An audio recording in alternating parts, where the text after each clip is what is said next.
한경 자료에 따르면 전세 사기로 인한 피해는 2023년에서 2024년 동안 누적 9조 원을 달성했으며 피해자는 4만 명에 이른다고 합니다. 또한 2024년 전세보증금 사고액은 2023년보다 1,549억 원 증가했다고 합니다. 서울대학교 한 교수님은 전세 사기는 수도권에서 전국으로 확산되고 있으며 전세 사기 규모를 봤을 때 개인 범죄가 아닌 조직 범죄일 가능성이 크다고 말씀하십니다. 교수님의 의견 잠시 듣고 오시죠. 지금 전국에서 다발적으로 터지고 있거든요. 수도권 전체에서 빌랑 포함해서 한 3천억 대의 피해 사기액이 잠정적으로 나오고 있고, 인천시 같은 경우에 미추홀그로 1,500억이 잡혀요. 대전에서도 몇백억짜리가 나왔고 부산에서도 나오고 있어요. 상식적으로 생각했을 때 몇백억에서 몇천억짜리가 터지는데 이게 개인이 한 게 아니거든요. 이건 조직 범죄인 경우가 굉장히 많아요. 영상의 내용처럼 이제 전세 사기는 단순히 사인 간의 거래로 발생한 개인의 문제로 보는 것이 아닌 심각한 사회 문제로 받아들여야 합니다. 현재 대한민국은 전세 사기 공화국이란 농담이 있을 만큼 전세 사기가 심각한 수준입니다. 이런 세대 속 청년 세대가 전세 사기에 안전하길 바라고 지금보다 더 좋은 정책이 나오길 바랍니다. 전세 사기 관련 정책이 개선되고 발전되기 전까지 전세 사기를 당하면 안 되겠죠? 지금부터 법제처가 정리한 대표적인 전세 사기 유형 4가지와 예방 방법을 설명드리겠습니다.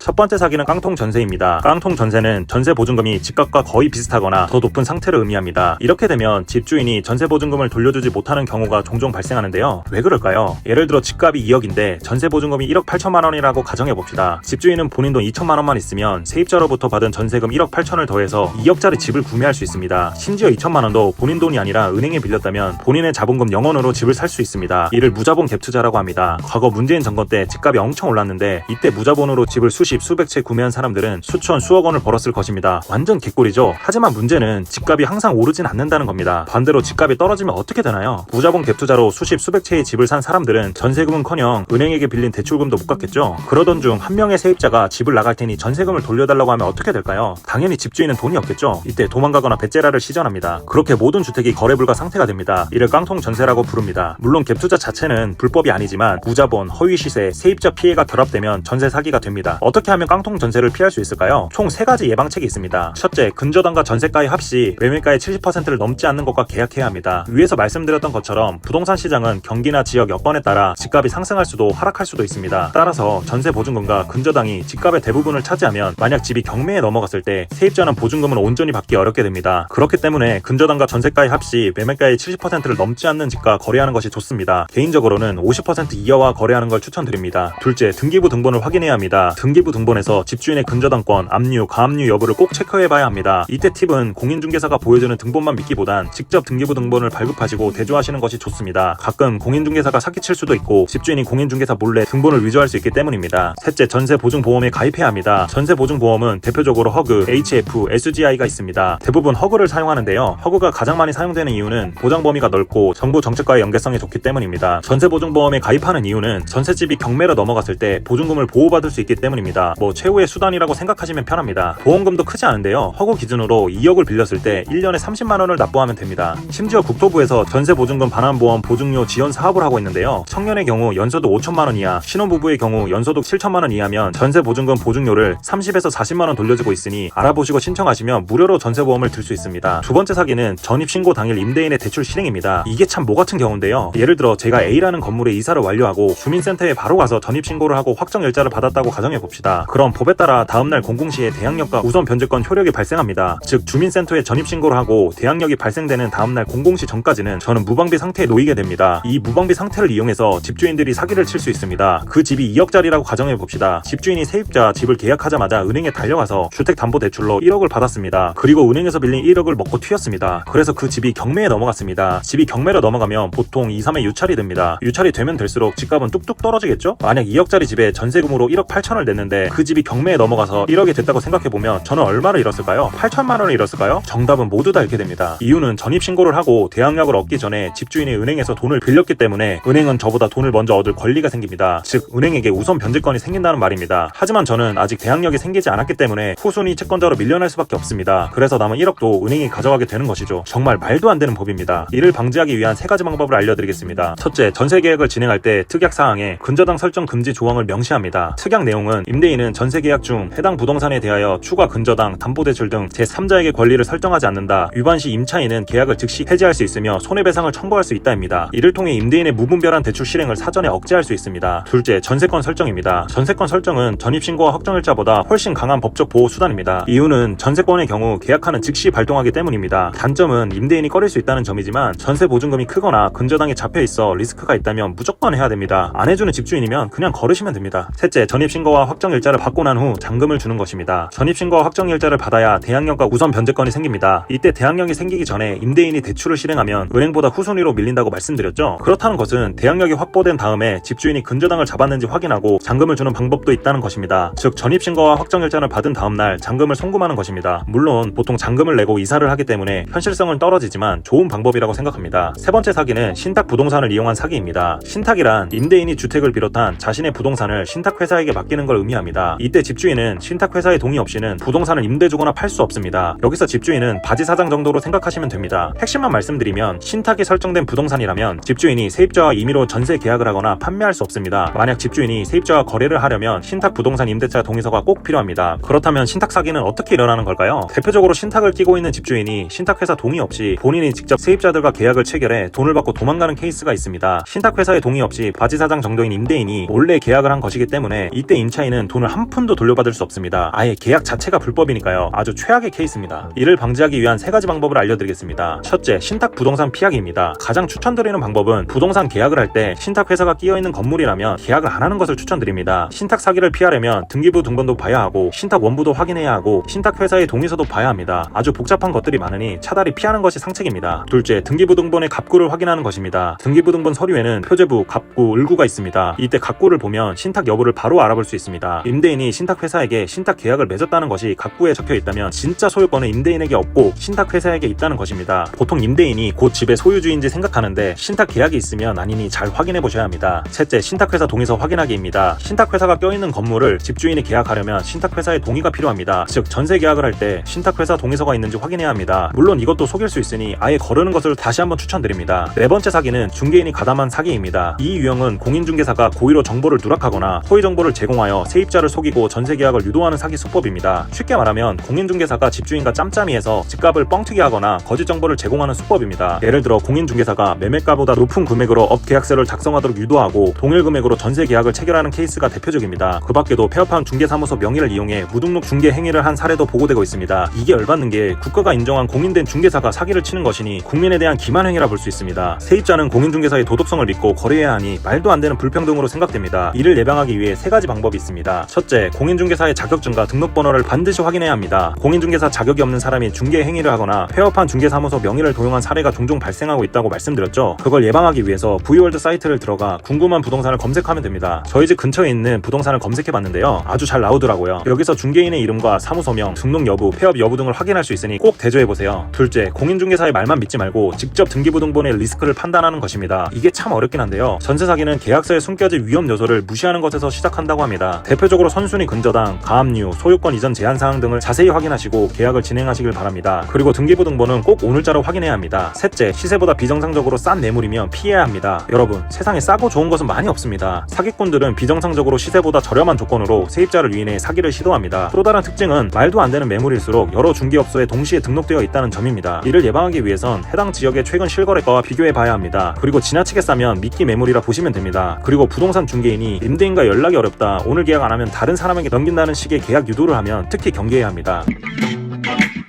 오늘은 법제처가 정리한 대표적인 전세사기 유형 4가지와 예방 방법을 설명드렸는데요. 대표적으로 깡통전세, 전입신고 당일 임대인의 대출 실행, 신탁사기, 임대인 사기 등을 알아봤습니다. 영상을 만들면서 진짜 우리나라 전세제도가 너무 빈틈이 많다는 것을 느꼈습니다. 그리고 전입신고하고 대항력이 다음날 공공시에 생기는 것은 진짜 이해가 안 가는 법이었습니다. 이런 사각지대가 있으니 전세사기가 발생하는 것 같습니다. 전세사기 영상을 심도 있게 다루다 보니 1부와 2부로 나뉘게 되었는데요. 사실 말씀드리고 싶은 내용이 남았습니다. 3부의 경우 시청자분들의 니즈를 파악한 후 만들도록 하겠습니다. 영상이 유익하셨다면 좋아요와 구독, 댓글 부탁드립니다. 그럼 다음 영상에서 만나요. 안녕.